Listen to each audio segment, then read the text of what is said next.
Robin des Bois. Première partie, Pauvre Angleterre.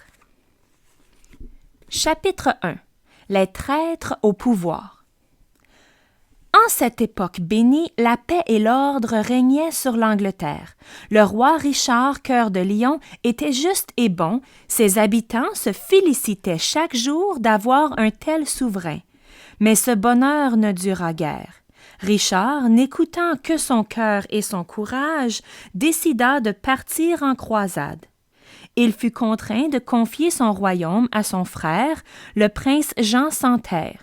C'était, hélas, un homme perfide et cruel.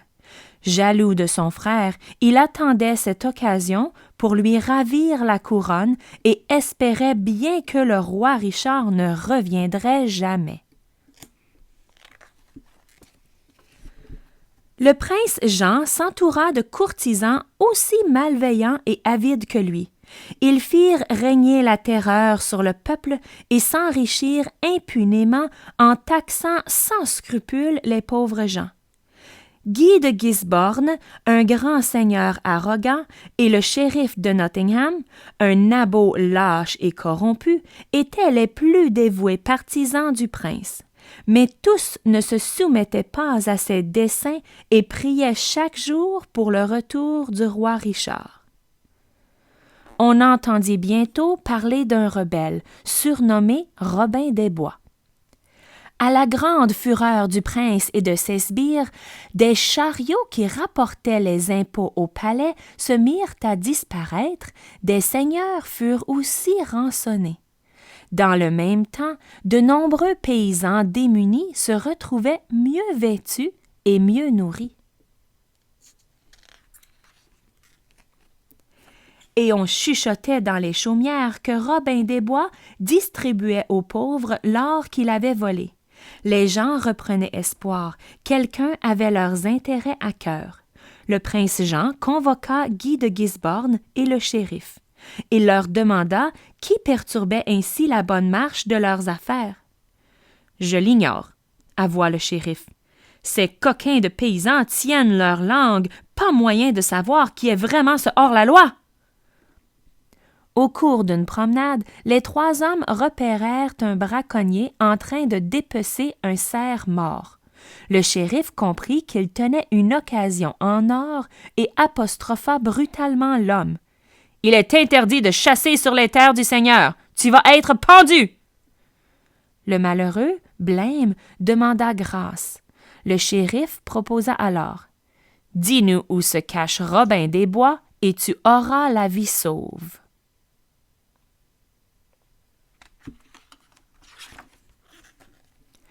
Les trois hommes apprirent que leur ennemi était Robert Locksley, un jeune seigneur du voisinage qui fêtait ce soir-là ses fiançailles avec une ravissante jeune fille, Lady Marianne. Suivi d'une garde nombreuse, le prince et ses acolytes se rendirent au château dans le but de mettre la main sur ce faiseur de troubles. Ils se mêlèrent discrètement à la foule. Justement, le fiancé tenait un discours enflammé. « Ce chacal de prince nous taxe et nous sème la terreur. Ne nous laissons pas faire. Longue vie au roi Richard! » Et tous les convives l'acclamèrent. « Vive Robert! Vive Robin! » Le prince Jean murmura. « C'est bien lui. » Il sortit de l'ombre et s'égosilla. « Garde! Attrapez ce vaurien et jetez tous ces pandards au cachot! » Mais la belle Marianne vit le mouvement des hommes d'armes et cria. « Robin, attention! On t'a trahi! »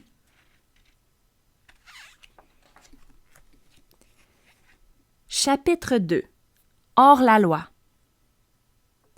La bataille fut terrible, mais les compagnons de Robin étaient déterminés. Ils couvrirent sa fuite, puis ils parvinrent à se débarrasser des gardes et disparurent dans la forêt de Sherwood. À la grande fureur du prince Jean, le shérif eut beau lancer tous ses hommes à leur poursuite, on ne put les retrouver. Robin était sain et sauf. Cependant, le prince avait immédiatement fait confisquer ses biens et son château. Et plus question de se montrer au grand jour, il devrait rester caché. Seul le retour du roi Richard pourrait lui assurer l'impunité.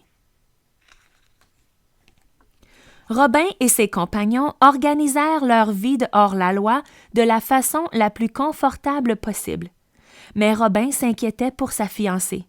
« Je n'ai même pas pu lui dire au revoir, » disait-il, « et que va-t-elle devenir aux mains de cette bande de scélérats? » Par ailleurs, dans sa fuite inopinée, Robin avait laissé au château de Locksley tout le fruit de ses précédentes rapines soigneusement dissimulé. Deux fidèles de Robin, Will l'Écarlate et Petit Jean, se proposèrent. « Personne ne nous connaît là-bas, nous saurons vous rapporter le trésor. » En arrivant au château de Locksley, ils virent que Guy de Gisborne se conduisait en propriétaire et faisait une cour effrénée à Marianne. « Ce bandit vous a abandonné, accordez-moi votre main. » La jeune fille répondait « Je suis touchée par vos bontés, messire, mais mon cœur est à Robin. » Le château était gardé par une troupe nombreuse. Les deux compères se partagèrent la tâche.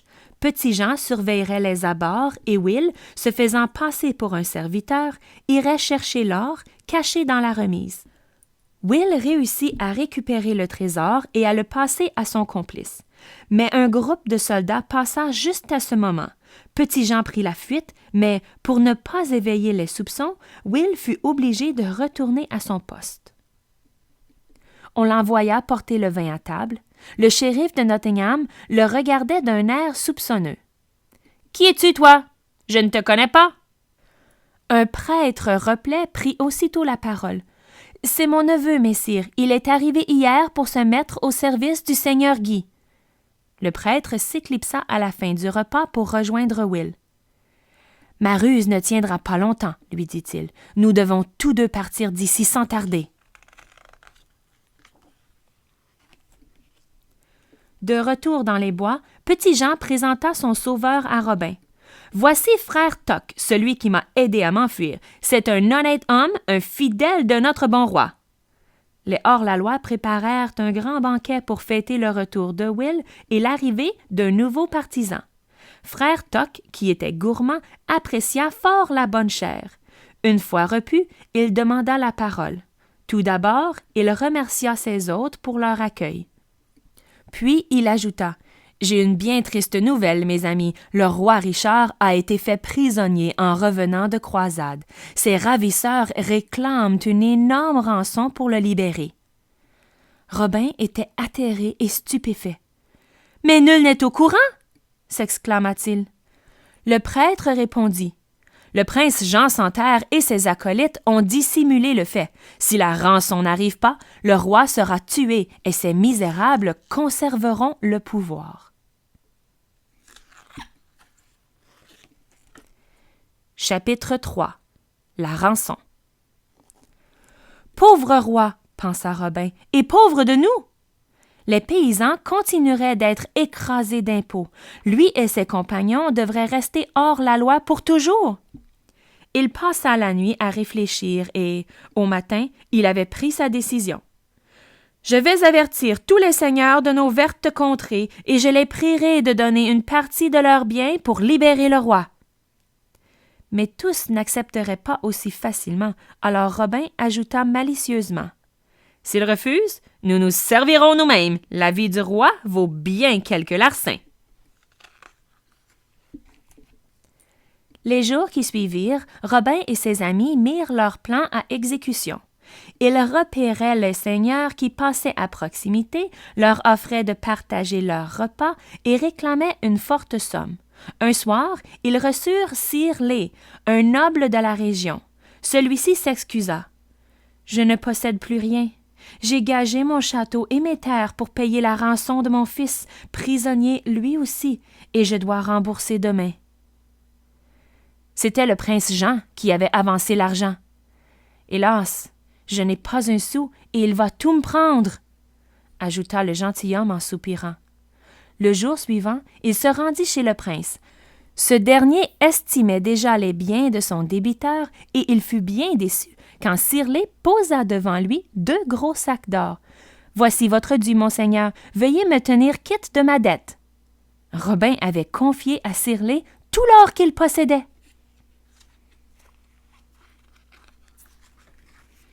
Robin avait dit à Sirlé, « Je vous fais confiance. Payez votre dette et faites fructifier le reste. Ainsi, nous pourrons verser un jour la rançon du roi Richard. » Pendant ce temps, au château de Locksley, Guy de Gisborne buvait le meilleur vin de la cave de Robin en disant d'un ton impatient.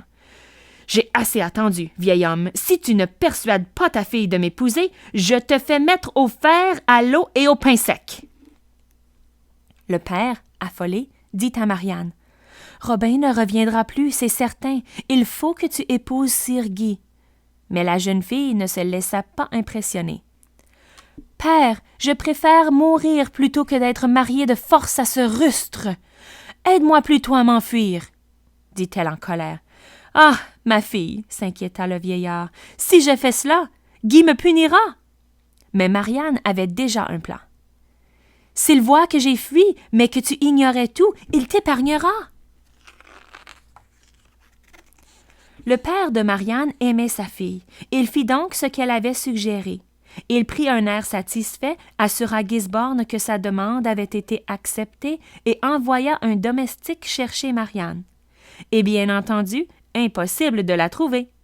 Le serviteur, de bonne foi, fouilla le château de fond en comble en appelant sa maîtresse, mais en vain.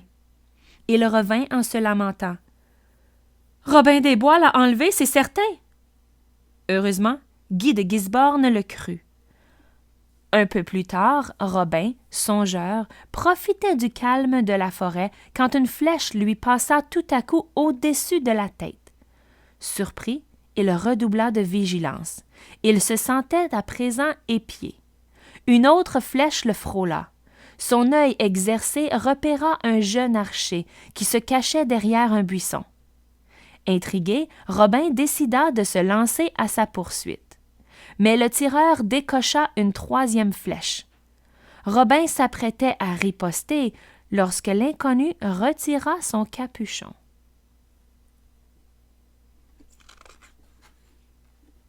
Le charmant visage de Marianne apparut. « Je t'ai bien eu, n'est-ce pas? » dit-elle en riant. Mais Robin, aussi heureux que vexé, l'attrapa en criant « Ah ah, je me suis laissé prendre par une fille, et pas des plus vilaines en plus, comme tu m'as manqué! » Pendant que Robin l'entraînait vers son repère, Marianne lui racontait les raisons de sa fuite. « Nous sommes ensemble, c'est l'essentiel, » dit Robin, « mais nous allons certainement devoir rester cachés encore longtemps. » Juste à ce moment, ils aperçurent un cavalier suivi d'une mule lourdement chargée. « C'est Sirlé !» crièrent joyeusement les hors-la-loi. Robin courut à sa rencontre. « Quelle nouvelle m'apportes-tu, mon ami? » Lé lui répondit. « Voici tout ce que je te dois et encore bien davantage. »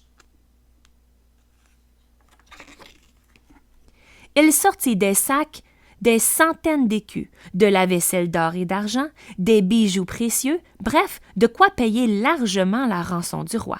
« Vive Sirlé! Vive le roi Richard! » s'exclamèrent en chœur les compagnons. Pendant que tous admiraient le trésor qui s'étalait devant eux, Robin réfléchissait. Maintenant que la somme exigée était réunie, il restait encore à la remettre aux ravisseurs.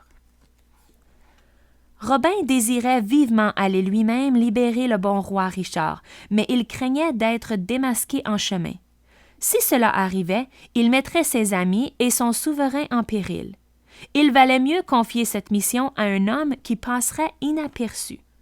Sirlé se proposa aussitôt. « Je serai digne de votre confiance, » assura-t-il. « Je porterai la rançon aussi vite que possible, et le roi Richard reprendra bientôt possession de son trône. » Robin et ses compagnons accompagnèrent Sirlé bien au-delà de la forêt de Sherwood. Puis, ils le regardèrent partir avec émotion. Il représentait leur seul espoir de retrouver un jour la liberté. Deuxième partie. L'espoir. Chapitre 4. Le piège. Un matin, alors que Marianne et Robin se promenaient dans la forêt de Sherwood, Will l'Écarlate, haletant, vint les trouver. « Vite, vite! Petit Jean s'est fait prendre par le shérif! Il va être pendu! » Sans perdre une minute, Robin élabora un plan et s'enfuit en ville avec ses compagnons. C'était exactement ce que le prince Jean espérait. Il n'avait eu de cesse de retrouver Robin, car son arrogance lui était insupportable. Il voulait lui tendre un piège et Petit Jean faisait un appât idéal. La corde était prête. Les hommes du shérif poussèrent brutalement Petit Jean au pied du gibet. À ce moment, un moine, vêtu d'une robe de bure, le visage dissimulé sous son capuchon, s'avança près de l'estrade. « Je viens assister le condamné dans ses derniers instants, » annonça-t-il. On le laissa passer. « C'est moi, Robin, » chuchota le faux prêtre à Petit Jean. Ravi, « Faisons semblant de parler, je vais défaire tes liens. » Toute la ville assistait à la pendaison. Le prince Jean et le shérif étaient installés aux meilleures places, espérant que Robin se montrerait. Le shérif grommelait. « C'est raté, il ne viendra plus. » Soudain, le prince réalisa qui était le prêtre. « C'est lui, il est là !» hurla-t-il. « Sans écu à qui attrapera Robin des Bois !» Les soldats se précipitèrent vers l'estrade. Petit Jean profita de la confusion pour prendre ses jambes à son cou. La foule, ébahie, vit le moine se redresser, rejeter son surplis de bure et crier « À moi, mes compères !» C'était Robin qui appelait à la rescousse ses complices dissimulés parmi les curieux. Les soldats, galvanisés par les promesses du prince Jean, se jetèrent à ses trousses. Robin sortit l'arc qu'il avait caché sous son déguisement et se mit à tirer sur l'ennemi. La foule affolée courait dans tous les sens. Malheureusement, les hommes d'armes étaient bien trop nombreux. Très vite, les hors-la-loi perdirent l'avantage. « Attention, mes amis !» cria Robin. « Repliez-vous! Il faut battre en retraite !» Ils coururent vers les bois pour s'y réfugier, mais les soldats les rattrapèrent avant qu'ils atteignent le couvert. « Nous sommes perdus. Ils vont nous massacrer !» murmura Robin. Chapitre 5. Le chevalier noir. Juste à cet instant, un chevalier, tout harnaché de noir et monté sur un magnifique coursier, surgit subitement de nulle part, l'épée à la main. Les soldats du roi prirent peur et rebroussèrent chemin en hâte. Les compagnons étaient sains et saufs. Robin s'approcha pour remercier son sauveur inattendu. Mais le chevalier noir le regarda sans dire un seul mot et s'éloigna. « Attends !» cria Robin. « Tu ne peux pas partir ainsi. Parle et ôte ton casque, que nous sachions à qui nous devons la vie. » Mais l'autre ne se retourna même pas. Robin, sidéré, se demanda qui il était pour avoir osé braver ainsi les hommes du prince Jean. En effet, celui-ci ne décollerait pas. Il hurlait. « Je châtierai cet insolent! Je découvrirai qui se cache sous ce masque! » Le shérif de Nottingham lui suggéra alors « Messire, organisons un tournoi avec un concours de tir à l'arc. Ce chevalier félon et son complice Robin des Bois voudront certainement montrer leur talent. » La première épreuve était une joute à cheval. Tandis que les concurrents s'avançaient sur leurs plus belles montures, Gisborne les défia. « Prenez garde, nul ne peut me vaincre. » Plus que gagner, c'était briller aux yeux de Marianne qui lui importait. Il espérait qu'elle était dans la foule à le regarder. « Si je suis le plus fort, elle me tombera dans les bras, » pensait-il. Et de rage, il renversa tous ses adversaires. Soudain, alors qu'il savourait sa victoire, le chevalier noir apparut. Gisborne se jeta sur lui, lança en avant, mais l'autre était bien plus puissant et Gisborne se retrouva dans la boue, fou de rage. Le prince Jean cria au chevalier d'approcher pour prendre sa récompense. Mais le mystérieux vainqueur se méfiait. Il resta à bonne distance, refusa le trophée d'un geste de la main et disparut au grand galop. Le prince Jean fulminait. Le chevalier noir m'a échappé, mais j'aurai ce pendard de Robin. » La seconde épreuve était le tir à l'arc, et tous savaient que Robin excellait dans cette discipline. « Il ne pourra pas s'empêcher de venir me narguer, » pensa le prince Jean. Mais il avait beau regarder avec attention, il ne voyait pas le hors-la-loi parmi les participants. Le concours commença. Un des hommes du shérif, qui était un habile tireur, surpassait tous ceux qui se mesuraient à lui. Seul restait un mendiant, vêtu de haillons, qui voulut lui aussi tenter sa chance. L'homme du shérif tira le premier et sa flèche se ficha au centre de la cible. « Vas-tu faire mieux? » se moqua-t-il. La foule se mit à rire, mais le mendiant se redressa et banda son arc. Contre toute attente, sa flèche vint se planter dans la flèche déjà placée et la fit voler en éclats. La foule, ébahie, entoura le gagnant en l'acclamant. « C'est Robin des Bois !» dit le shérif à son maître. « On ne peut pas l'arrêter !» rétorqua le prince. « Ses partisans sont trop nombreux. Ils pourraient se retourner contre nous. » Déjà, le mendiant approchait de la tribune et ôtait son capuchon. « Je suis Robert de Locksley !» claironna-t-il. « Dis Robin des Bois !» Chapitre 6. Le dernier combat. À contre-cœur, le prince Jean remit à Robin le prix de sa victoire, une flèche d'argent. « Tu ne perds rien pour attendre, » grinça-t-il. Robin le salua ironiquement et partit sans être inquiété. Sur le chemin, il vit le chevalier noir qui venait à sa rencontre. « Tu as bien eu Gisborne ce matin, » lui lança-t-il. Et comme l'autre restait silencieux, il ajouta. « Le prince Jean est enragé. Il n'aura de cesse de nous attraper, toi et moi. Prends ce corps. Si tu as besoin d'aide, souffle dedans et j'accourrai. » Le chevalier le remercia d'un signe de tête et s'en alla. Robin n'eut pas longtemps à attendre. Quelques jours plus tard, alors qu'il devisait avec Marianne et ses compagnons, le son du cor retentit. « Il est arrivé quelque chose au chevalier noir. Vite, mes amis, il faut lui venir en aide !» cria-t-il. À quelques pas de là, le chevalier était encerclé par un groupe de soldats.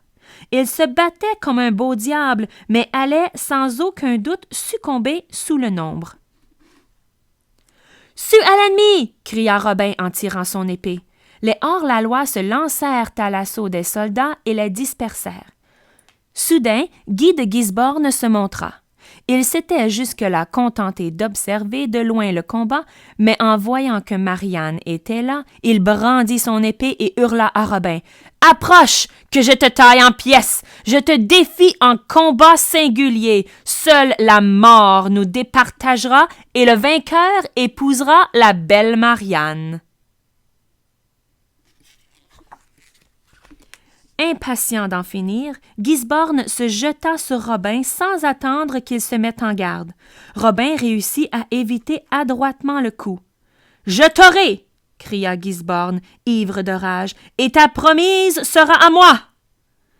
Et cette fois, il se précipita avec tant de hargne aveugle qu'il s'embrocha sur l'épée de Robin et tomba mort sur le sol. Marianne se jeta dans les bras de son fiancé. « Comme j'ai eu peur !» murmura-t-elle bouleversée. Le chevalier noir était descendu de cheval.